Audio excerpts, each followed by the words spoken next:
An earthquake felt across the lower South Island over the weekend has reignited calls to prepare for the big one.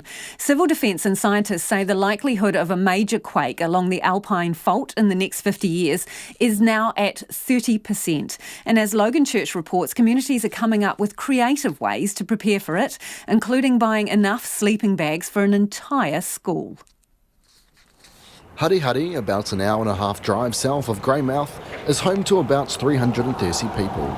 It sits on State Highway 6, which also happens to be the only route in and out of the small Westland settlement.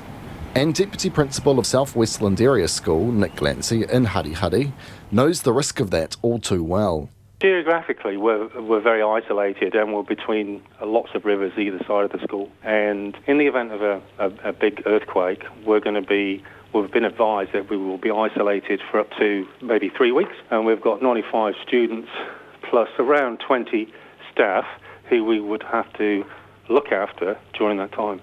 Hurry is just one of many small towns vulnerable on the west coast. That issue was brought into sharp focus on Sunday, when a 5.5 magnitude earthquake struck a bit further south in the wee hours of the morning.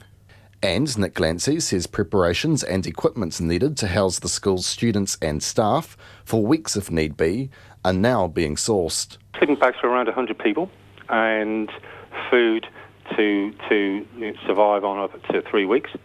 And power source, which would be a generator plus fuel. We are isolated and we're not fantastically prepared for those scenarios at this stage. So what is the risk? Oliver Varley is the area's emergency management officer.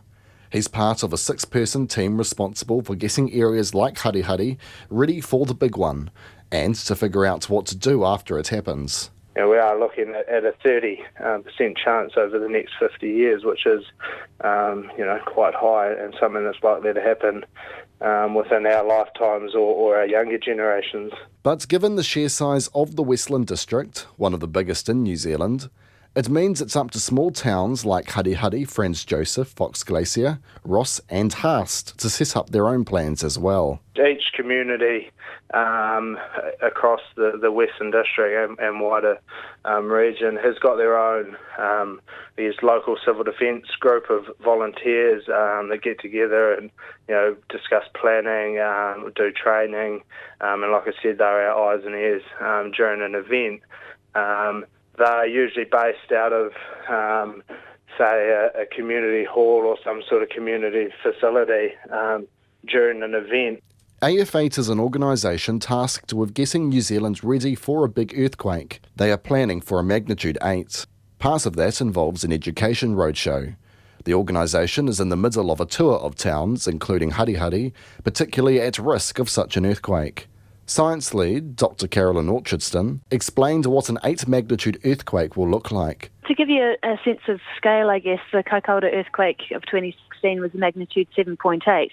And the amount of energy that's released by that earthquake is half as much as will be released by an Alpine Fault event. What that means for the South Island is that a magnitude 8 earthquake will be felt very widely across all of New Zealand, but particularly in the South Island and around the Southern Alps. And when you have a large earthquake like that, you get a lot of ground motion, which will last for 2 or 3 minutes of strong shaking. And that will induce a lot of landslides in the high Alps.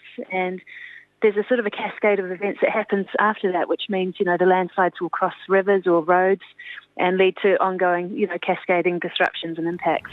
Impacts that Dr. Orchardston says people need to start thinking about now before it's too late.